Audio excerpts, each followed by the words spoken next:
السلام علیکم ورحمۃ اللہ وبرکاتہ۔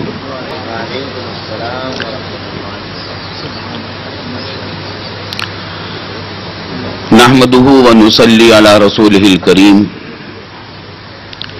اما بعد فاعوذ بالله من الشيطان الرجيم، بسم الله الرحمن الرحيم، فلولا نفر من كل فرقة منهم طائفة ليتفقهوا في الدين وَلِيُنذِرُوا قَوْمَهُمْ إِذَا رَجَعُوا إِلَيْهِمْ لَعَلَّهُمْ يَحْذَرُونَ۔ بزرگان محترم، حضرات علماء کرام، عزیز طلباء اور معزز حاضرین، وقت بہت ہو چکا اور میرا خیال تھا کہ آپ حضرات کافی تھک چکے ہوں گے، لیکن قاری حنیف صاحب نے آپ سے زبردستی یہ اقرار کروایا ہے کہ نہیں تھکے۔ میں نے زبردستی نہیں کروایا، زبردستی تو پرویز مشرف کرتا ہے، ہم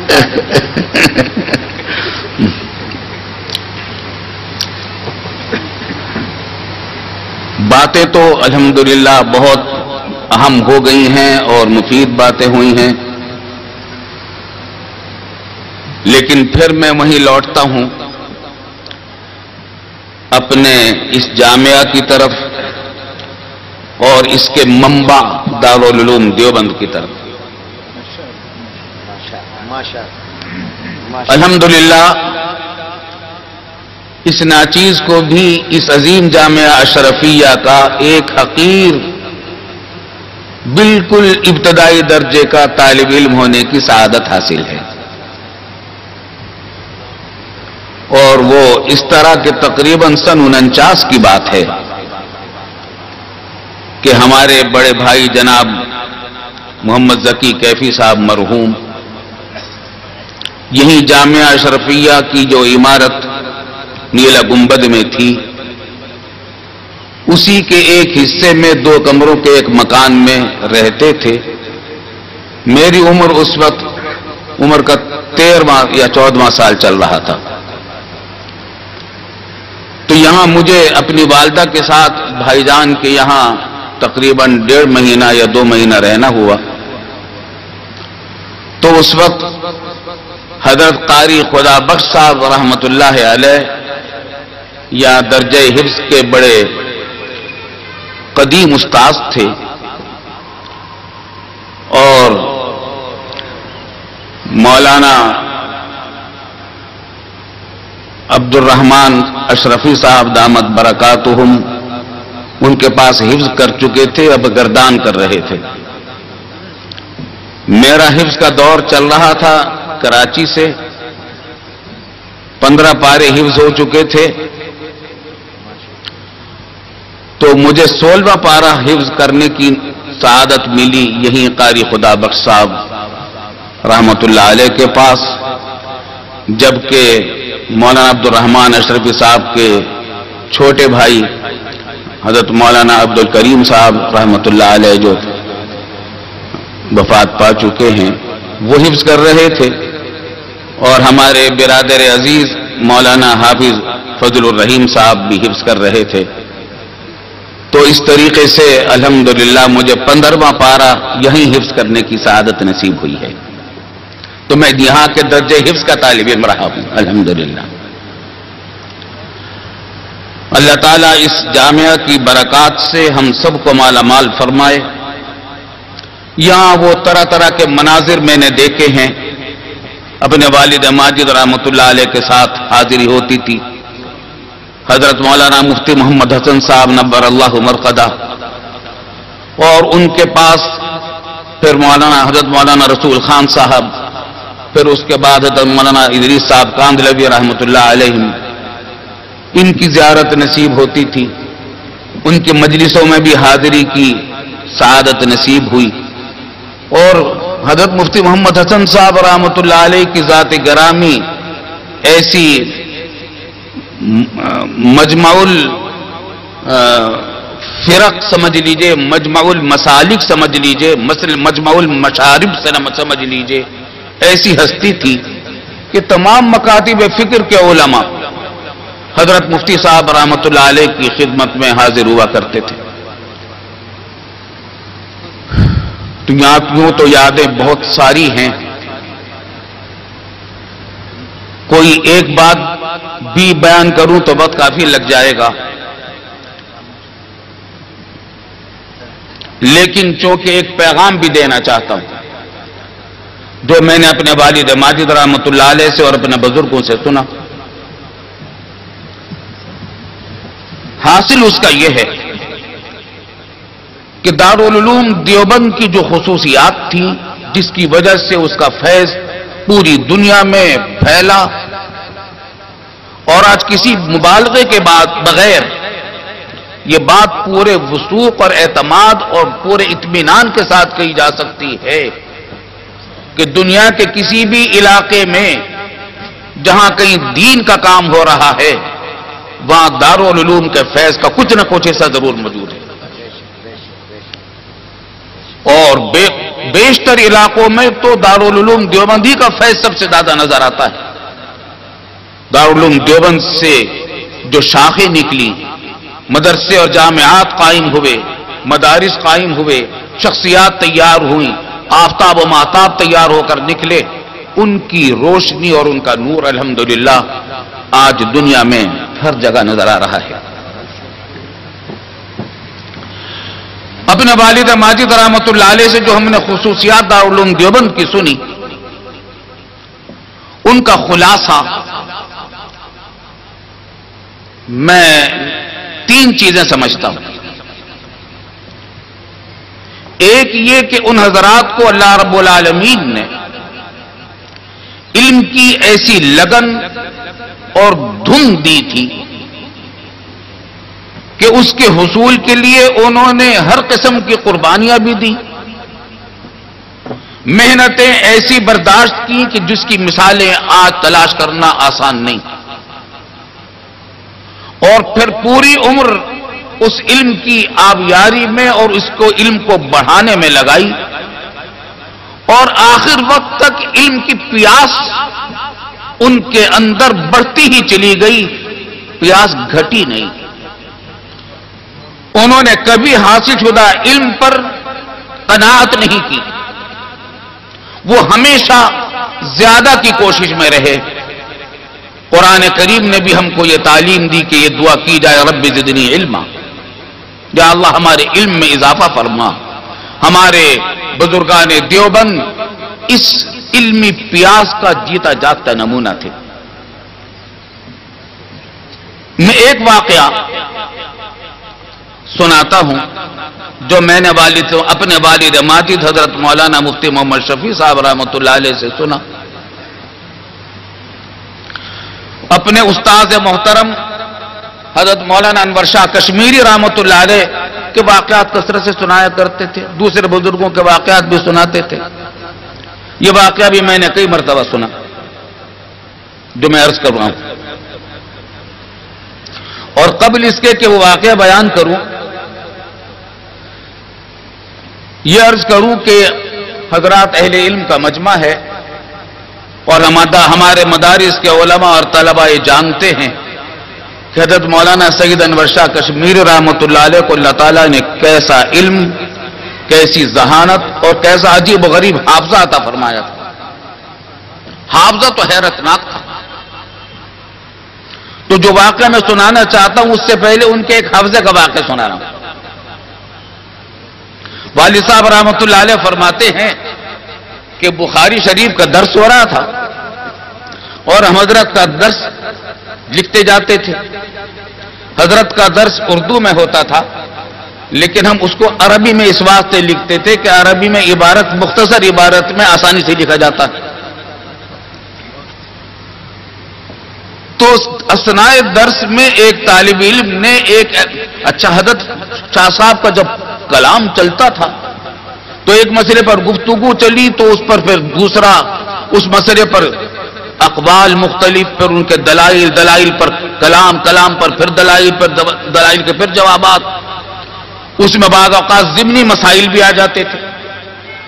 اسی طریقے کے کسی ضمنی مسئلے میں کوئی گفتگو فرما رہے تھے تو ایک طالب علم نے سوال کر لیا اس ضمنی مسئلے سے متعلق، جس کا اس دن کی حدیث سے کوئی تعلق نہیں تھا،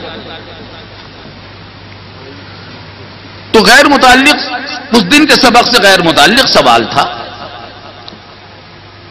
تو حضرت نے فرمایا کہ بھائی آپ نے سوال بڑا اچھا کیا، اس کا جواب علامہ ابن الہمام نے فتح القدیر میں یہ دیا ہے، اور یہ کہہ کر فتح القدیر کی عبارت حفظ پڑھنی شروع کی. فرماتے ہیں کہ ایک جملہ، دو جملے، تین جملے، اب وہ ہے کہ عبارت پڑھتے چلے جا رہے ہیں حفظ.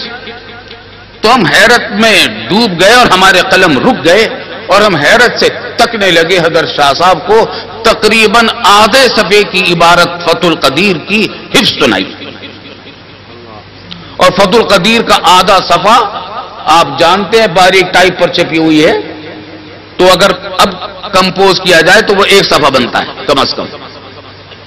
فرماتے ہیں کہ جب حیرت سے ہم تکنے لگے تو حضرت کو بھی خیال ہوا، تو فرمایا کہ جاہلین، حضرت شاہ صاحب رحمۃ اللہ علیہ اپنے شاگردوں کو پیار میں جاہلین کہا کرتے. جاہلین یہ سمجھتے ہوگے کہ یہ فتح القدیر کی عبارت میں آج ہی دیکھ کر آیا ہوں، ایسا نہیں ہے. فلاں سن میں اتنے سال پہلے مجھے سفر پیش آیا لکھنؤ کا، 1-2 دن کا کام تھا، مگر اس کام کی وجہ سے مجھے 8-10 دن رکنا پڑ گیا. میزبان کے پاس ٹھہرا ہوا تھا، اب میرے پاس کوئی اور مشغلہ نہیں تھا، اس کام میں روزانہ ایک تھوڑا ہی وقت لگانا پڑتا تھا، باقی وقت فارغ تھا. دل پریشان ہونے لگا تو میں نے ان سے پوچھا تمہارے پاس کوئی کتاب ہے؟ تو انہوں نے کہا کہ ہمارے ابا جان کے زمانے کی ایک کتاب رکھی ہے الماری میں، وہ دیکھ لیجئے، عربی میں ہے. تو کہ مجھے لے گئے تو وہ کتاب دکھائی تو فتح القدیر تھی 6 جلدوں میں. فرمایا کہ وہ 8 دن جو تھے ان میں فتح القدیر کی سب جلدوں کا اس دن مطالعہ کیا تھا میں نے وہاں، اور یہ عبارت بھی اسی وقت پڑھی تھی. اس وقت کی عبارت، کتنے سال پرانی عبارت آج حفظ پڑھ کے سنا رہے تھے. اچھا، اور حیرت کی بات، اور 8 دن میں مطالعہ کیا فتح القدیر کا، اور اتنا جلدی، اتنا تیز مطالعہ، پھر گہرا کتنا، اس کا اندازہ آپ اس سے کیجئے کہ ایک موقع پر حضرت شاہ صاحب رحمۃ اللہ علیہ نے فرمایا کہ فتح القدیر میں جتنی احادیث پر بحث علامہ ابن الہمام نے کی ہے، وہ ساری احادیث علامہ ذیلی کے نصب الرایہ سے ماخوذ ہیں. آپ اندازہ کیجئے، یہ بات وہ کہہ سکتا ہے جس نے فتح القدیر کو بھی حفظ کیا ہو اور نصب الرایہ کو بھی. اور آگے فرماتے ہیں، پہلے فرمایا کہ جتنی حدیثیں فتح القدیر میں آئی ہیں وہ ساری کی ساری نصب الرایہ سے لی ہیں علامہ ابن الہمام نے، سوائے 3 حدیثوں کے. سوائے 3 حدیثوں کے. یہ 3 حدیثوں کا جو استثناء ہے، یہ سوائے اس کے شخص کے نہیں کر سکتا جس کو نصب الرایہ بھی ازبر یاد ہو اور فتح القدیر بھی ازبر یاد ہو. حافظے کا تو یہ عالم. اب دیکھیے علم کی پیاس. والد صاحب رحمۃ اللہ علیہ فرماتے تھے کہ میرے استاد علامہ شبیر احمد صاحب عثمانی راوی ہیں اس واقعے کے کہ جب حضرت شاہ صاحب رحمۃ اللہ علیہ مرض وفات میں تھے تو سب کو ہر وقت فکر لگی ہوئی تھی کہ پتہ نہیں کب یہ حادثہ پیش آ جائے گا. تو ایک رات میں اخیر شب میں یہ شہرت ہو گئی دیوبند میں کہ حضرت کی وفات ہو گئی. علامہ شبیر احمد صاحب عثمانی رحمۃ اللہ علیہ فرماتے ہیں کہ میں بے چین ہو کر نکلا تو حضرت شاہ صاحب رحمۃ اللہ علیہ کا مکان محلہ خانقاہ میں تھا، دارالعلوم دیوبند کی بستی سے قدر باہر، بالکل کنارے پر. فرماتے ہیں کہ وہاں پہنچا تو دور سے دیکھا کہ حضرت کے مردانہ کمرے میں لائٹیں جل رہی، بجلی تو ہوتی نہیں تھی اس زمانے میں، روشنی. اس سے میرا ماتھا اور ٹھنکا کہ خبر صحیح معلوم ہوتی ہے. لیکن جا کر میں نے جو السلام علیکم کہا استئذان کے لیے، اجازت لینے کے لیے، تو اندر سے حضرت کی آواز آئی کہ آ جاؤ. اندر جا کر جو دیکھا تو منظر یہ تھا کہ مصلی پر بیٹھے تھے، ہاتھ میں فتاوی شامی تھی رد المحتار، اور لالٹین کے سامنے دو زانو بیٹھے جھکے ہوئے اس پر مطالعہ کر رہے تھے شامی کا. علامہ شبیر احمد صاحب عثمانی کو حیرت ہوئی کہ اتنے سخت بیمار ہیں اور اس وقت اس طریقے سے مطالعہ فرما رہے ہیں. اچھا، ہمیشہ حضرت شاہ صاحب رحمۃ اللہ علیہ کبھی ٹیک لگا کر مطالعہ نہیں فرماتے تھے. والد صاحب رحمۃ اللہ علیہ فرماتے ہیں کہ ہمیشہ کتاب کے تابع ہو کر بیٹھتے تھے، تو یوں جھک کر مطالعہ فرما رہے تھے. تو علامہ شبیر احمد صاحب عثمانی فرماتے ہیں کہ میں نے سلام کیا، خیریت پوچھی، پھر عرض کیا کہ حضرت ایک بات سمجھ میں نہیں آئی. فرمایا کیا؟ کہتے میں نے عرض کیا کہ حضرت یہ بات سمجھ میں نہیں آئی کہ اس وقت میں آپ کو کون سا ایسا مسئلہ پیش آ گیا تھا جس کا حکم آپ کو معلوم نہیں تھا، اور اگر کوئی ایسا مسئلہ پیش آ گیا تھا تو ہم غلام کہاں مر گئے تھے، آپ ہمیں حکم دے دیتے، آپ کو نکال کر دکھا دیتے، عرض کر دیتے. یہ بات سمجھ میں نہیں آئی. تو فرماتے ہیں کہ حضرت کا مزاج یہ تھا کہ بھول پن بہت تھا، اس قسم کی بات کا کوئی جواب ذرا جلدی نہیں دیتے تھے.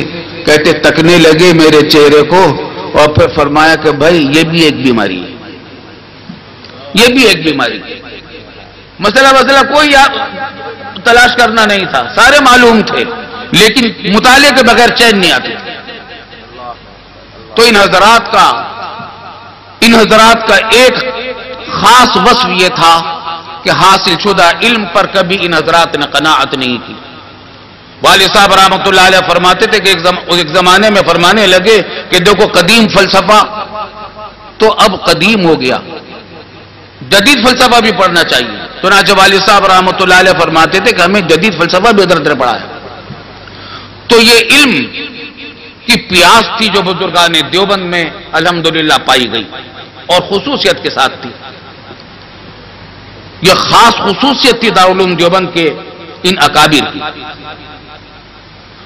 اور دوسری خصوصیت کہ علم کی گہرائی اور وسعت کے ساتھ ساتھ، علم ظاہر کی گہرائی اور وسعت کے ساتھ ساتھ باطن کی اور روحانیت کی تربیت، یہ ان کا خاص وصف امتیازی تھا.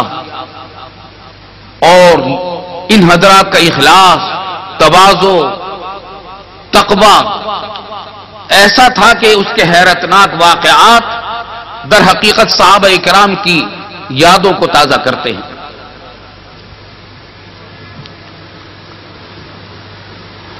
حضرت شیخ الہند رحمۃ اللہ علیہ کا واقعہ میں نے والد صاحب رحمۃ اللہ علیہ سے سنا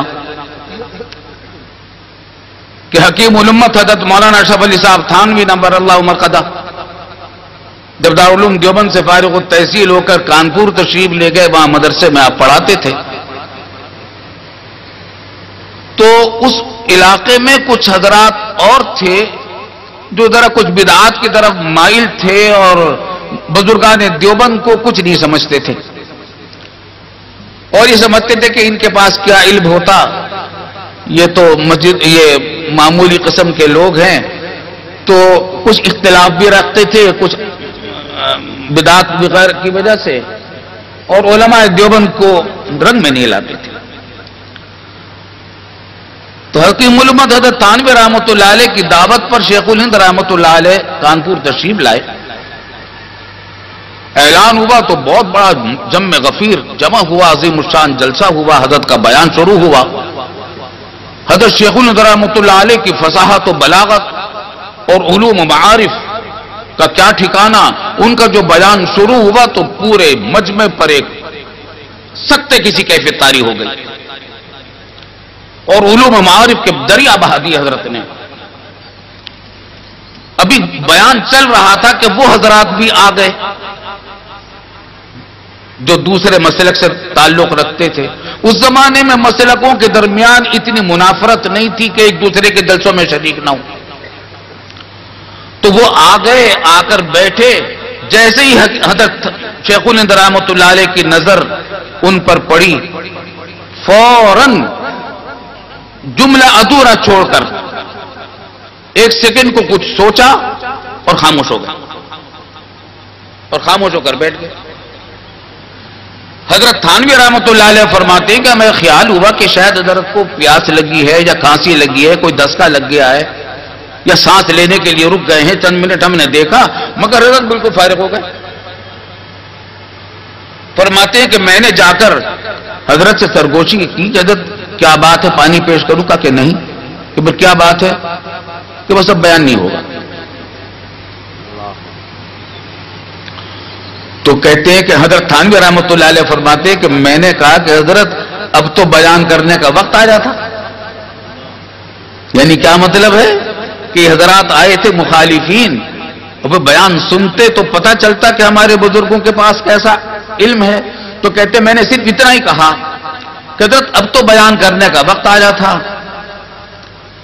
حضرت شیخ الہند رحمۃ اللہ علیہ نے کیا جواب دیا؟ فرمایا کہ ہاں یہی خیال مجھے بھی آ گیا تھا, یہی خیال مجھے آ گیا تھا جس کی وجہ سے تقریر چھوڑ دی. کیا مطلب کہ پہلے تقریر اللہ کے لیے کر رہا تھا اور اب اگر تقریر کروں گا تو دکھانے کے لیے کروں گا. یہ خیال آ گیا تھا کہ اس کو پتہ چلے گا ان لوگوں کو کہ ہمارے پاس کیسے علوم ہیں. یہ دل میں خیال آ گیا تھا, اس خیال کی وجہ سے تقریر کو روک دیا کہ پھر اب تقریر اللہ کے لیے نہیں رہے گی. تو دوسری خصوصیت ہمارے بزرگوں کی یہ تھی کہ علم ظاہر کے ساتھ, فقہ ظاہر کے ساتھ, فقہ باطن کے اندر بھی اللہ تعالیٰ نے ان کو صاحب نسبت اولیاء اللہ بنایا تھا, جس کے بے شمار واقعات ہیں. اور تیسری خصوصیت اور وہ یہ کہ دعوت الی اللہ اور امر بالمعروف اور نہی عن المنکر میں انہوں نے سنت انبیاء کا اتباع کیا. انہوں نے رد بدعات میں کوئی کسر نہیں چھوڑی اور ہر باطل فرقے کا, ہر باطل نظریے کا رد کیا, لیکن علمی انداز میں کیا, سنجیدہ انداز میں کیا, سنت انبیاء کے مطابق کیا. ہمارے والد صاحب رحمۃ اللہ علیہ فرمایا کرتے تھے کہ امر بالمعروف اور نہی عن المنکر علماء کا بہت بڑا فریضہ ہے, بلکہ علماء کا تعلیم و تعلم کے بعد سب سے بڑا فریضہ یہی امر بالمعروف اور نہی عن المنکر ہے اور انذار ہے. لیکن اس میں سنت انبیاء کو عام طور سے ملحوظ نہیں رکھا جاتا, افراط اور تفریط سے کام لیا جاتا ہے. کبھی مداہنت ہو جاتی ہے کہیں, اور کہیں تشدد کا راستہ اختیار کر لیا جاتا ہے. سنت انبیاء کا طریقہ جو ہے وہ دونوں کے بیچوں بیچ ہے. اور فرمایا کرتے تھے حضرت والد صاحب رحمۃ اللہ علیہ کہ آپ دیکھیں انبیاء کرام علیہ السلام کو, ان کو فرمایا گیا حضرت موسیٰ اور ہارون علیہ السلام کو جب فرعون کو دعوت دینے کے لیے بھیجا گیا تو فرمایا گیا کہ قولا لہ قولا لینا, ان سے تم نرم بات کرنا. والد صاحب رحمۃ اللہ علیہ فرماتے تھے کہ ہمارے مخاطب فرعون سے زیادہ گمراہ نہیں اور ہم موسیٰ اور ہارون سے بڑے مسلح نہیں ہیں. جب موسیٰ اور ہارون کو فرعون کے مقابلے میں سخت کلامی کی اجازت نہیں دی گئی تو ہمیں اپنے مخالفوں کے مقابلے میں سخت کلامی کی اجازت کیسے ہو سکتی ہے؟ حضرت نوح علیہ السلام کا واقعہ, حضرت ہود علیہ السلام کا واقعات کلمات قرآن کریم نے ان کو مکالمات بیان کی ہیں. وقت نہیں ہے کہ اس کی تفصیلات میں جایا جائے, لیکن ان مکالمات کو دیکھیں. وہاں قوم گالی دیتی ہے انبیاء کرام علیہ السلام کو, وہ ان کو جھوٹا بھی کہتی ہے, گمراہ بھی کہتی ہے, بے وقوف بھی کہتی ہے, لیکن وہ کیا کہتے ہیں؟ لیس بی ضلالۃ ولکنی رسول من رب العالمین, لیس بی صفاحۃ ولکنی رسول من رب العالمین. تو ہمیشہ ان بزرگوں نے سنت انبیاء کو اختیار کیا اور اعتدال کے ساتھ, نرمی کے ساتھ, خیر خواہی کے ساتھ انذار کیا ہے. انذار کے معنی اردو میں عام طور سے ترجمہ اس کا ڈرانا کر لیا جاتا ہے. والد صاحب رحمۃ اللہ علیہ فرماتے تھے کہ انذار ڈرانا اس کا پورا ترجمہ نہیں ہے. ڈرانا بچھو اور سانپ کا اور دشمن کا بھی ہوتا ہے، شیر کا بھی ہوتا ہے، لیکن اس کو انذار نہیں کہتے. انذار اس خاص ڈرانے کو کہتے ہیں جو ہمدردی اور خیر خواہی میں کسی کو تکلیف سے بچانے کے لیے ڈرایا جائے. جیسے کہ ماں کسی بچے کو ڈرائے جو انگارے کی طرف جا رہا ہے تو اس کو بتائے اور بچانے کے لیے کہے کہ بیٹا اس کے پاس نہ جانا، ہاتھ جل جائے گا. اس ڈرانے کو انذار کہتے ہیں، جس طرح ماں اپنے بچے کو تکلیف سے بچانے کے لیے ڈراتی ہے. تو انذار تھا انبیاء کرام علیہ السلام کا طریقہ، اور رسول اللہ صلی اللہ علیہ وسلم کو نذیر بنا کر بھیجا گیا. وَلِيُنذِرُوا قَوْمَهُمْ، سورہ توبہ کی جس آیت کو میں نے پڑھا تھا اس کے اندر یہی فریضہ علماء کرام کا بتایا گیا ہے کہ وہ انذار کرے قوم کو. اور انذار کے معنی وہی ہیں کہ خیر خواہی کے ساتھ، نرمی کے ساتھ ان کو اللہ کے عذاب سے بچانے کی کوشش کی جائے. یہ تین خصوصیات تھی. ایک، علم کو ہمیشہ زیادہ بڑھانے کی کوشش. دوسرے، ظاہر اور باطن دونوں میں سنت اور قرآن و سنت کا اتباع، ظاہری اعمال میں بھی اور باطنی اعمال میں بھی. اور تیسرے یہ کہ انذار جو علماء کرام کا فریضہ ہے اس میں انہوں نے سنت انبیاء کرام کو اختیار کیا. اس میں اگر کبھی اختلاف بھی پیش آیا تو مخالفین کے ساتھ سخت کلامی نہیں کی، بلکہ جن لوگوں نے سخت کلامی کی اس کو برداشت کیا. میں نے حضرت والد ماجد رحمۃ اللہ علیہ سے سنا، دارالعلوم دیوبند چونکہ حضرت خاندان شاہی ولی اللہ ہی کی ایک میراث ہے، تو حضرت شاہ اسماعیل شہید رحمۃ اللہ علیہ کا واقعہ سنا کہ حضرت شاہ اسماعیل شہید رحمۃ اللہ علیہ رد بدعات میں بہت پیش تھے. تو کسی شخص نے جو ان سے عقیدت نہیں رکھتا تھا، مخالف تھا، حضرت مسجد سے باہر نکل رہے تھے تو اس نے کہا کہ حضرت میں نے سنا ہے کہ آپ حرامزادے ہیں. کیا کہا؟ میں نے سنا ہے آپ حرامزادے ہیں. اب دیکھیے نا، مجھ جیسا کوئی آدمی ہو تو کیا جواب دے گا؟ غصہ آئے گا، گالی کا جواب گالی سے دینے کی کوشش کرے گا. فرمایا کہ بھئی آپ کو کسی نے غلط اطلاع دی ہے، میری والدہ کی شادی کی اور نکاح کے گواہ تو اب بھی موجود ہیں، ان سے تحقیق کر سکتے ہو جا کر. یہ جواب دیا اس کی گالی کا. ہمارے بزرگوں کا شیوہ یہی تھا. اللہ تعالی ہمیں ان کی ان خصوصیات کو برقرار رکھنے اور پھیلانے کی توفیق عطا فرمائے. وآخر دعوانا الحمدللہ. إلهي يا متعالي